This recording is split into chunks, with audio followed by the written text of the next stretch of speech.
शिल्पी घर के काम से फ्री होती तो बोर होती, जिसके बाद उसने घर में ही दुकान खोलने की सोची। अरे ये इतने सारे कपड़े, अरे बहू क्या करेगी इनका? माँ जी, मैं घर में बोर होती हूँ तो सोचा सामने के कमरे में कपड़ों की दुकान खोल लूं। घर का काम भी हो जाएगा और 4 पैसों की कमाई भी। अरे वाह वाह, ये तो बहुत ही अच्छी बात है। मैं भी तेरी मदद कर दिया करूंगी। वाह माँ जी, तब तो मजा आ जाएगा।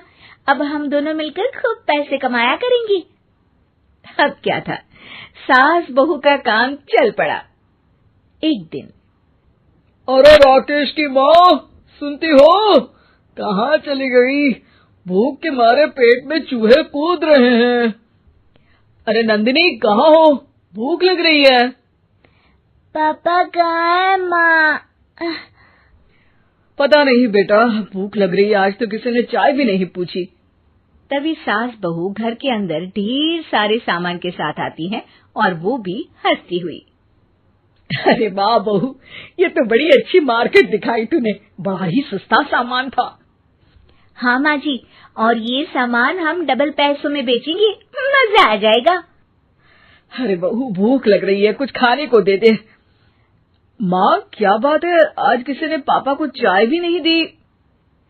अरे बेटा, अब 40 साल में तेरे पापा ने क्या चाय बनाना भी नहीं सीखा? अरे बेटा रहने दे अब इस बहस को। तुम लोगों ने वैसे बनाया क्या है? बहू परेशान हो जाती है और सास को अकेले में लेकर जाती है। माँ जी, आज तो हम लोगों ने खाना ही नहीं बनाया। अरे बेटा, बाहर के छोले भटूरों से पेट इतना भर गया कि याद ही नहीं रहा कि घर में ये लोग भी हैं खाना खाने के लिए। अब क्या किया जाए? तभी घर में एक महिला आती है। जी, वो सुना है आप लोगों की यहाँ साड़ी बिकती है, जरा दिखाएंगे क्या? हाँ हाँ, क्यों नहीं। माँ जी, आप इन्हें साड़ी दिखाइए, मैं तब तक पिताजी और इनके लिए खाने का इंतजाम करती हूँ। सास उस औरत को लेकर सामने वाले कमरे में चली जाती है जहाँ उन लोगों ने दुकान खोली थी। वहीं बहू भी किचन में चली जाती है। अब इतनी जल्दी क्या बनाऊं? पापा जी तो खाने के लिए भी बैठ गए हैं। आइडिया, मैं खाना बाहर से ही ऑर्डर कर देती हूँ। थोड़ी देर में खाना आ जाता है और बहू टेबल पर खाना लगा देती है। हे भगवान, कितनी कड़वी दाल बनाई है बेटा।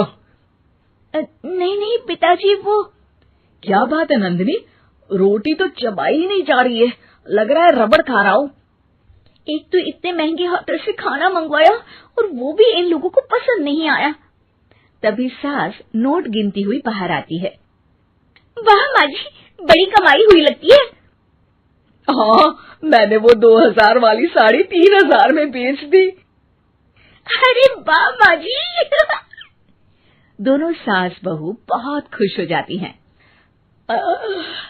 मेरे पेट में ना बेटा जोर का दर्द हो रहा है। अरे माँ, क्या हुआ? पेट में दर्द? बाहर का कुछ खाया था क्या? मैदा तो नहीं खा लिया? मैंने छोले भटूरे खाए थे। माँ क्यों खाए? आपको तो पता है कि आपको मैदा सूट नहीं करता।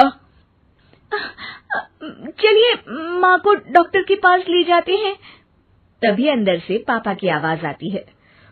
हे भगवान, मेरा तो पेट खराब हो गया। सब पिताजी के पास जाते हैं। पिताजी, आपको क्या हुआ? खाना बासी था शायद। अरे पिताजी, नंदिनी जानती है कि बासी खाने से आपकी तबीयत खराब हो जाती है, तो वो ऐसा क्यों देगी, है ना नंदिनी? वो खाना मैंने बाहर से ऑर्डर किया था। मैं और माँ दुकान का सामान लेने गए थे, इसलिए खाना नहीं बना पाए। क्या नंदिनी, दुकान के चक्कर में तुमने तो सारे घर का हाल बिगाड़ रखा है। चलो अब माँ और पापा को लेकर अस्पताल चलते हैं। अस्पताल में जाने पर डॉक्टर कहते हैं, हाँ, इन दोनों को तो एक दिन के लिए एडमिट करना पड़ेगा। क्या? क्यों? पेट ही तो खराब है ना। हाँ, तो घर ले जाइए ना, अगर लग रहा है कि कोई बड़ी बात नहीं है और हम सिर्फ पैसा कमाने के लिए इन लोगों को एडमिट कर रहे हैं। नर्स, जरा इन लोगों को बिल तो दे देना। चलिए, मैं आप लोगों को पैक पैकेज समझा देती हूँ। जब बहू के हाथ में बिल आता है, हे भगवान, 60,000 रुपए! इतना तो मैंने कमाया भी ना था। अब समझ गई कि कमाई के चक्कर में घर के लोगों की सेहत के साथ मैं खिलवाड़ कर रही थी।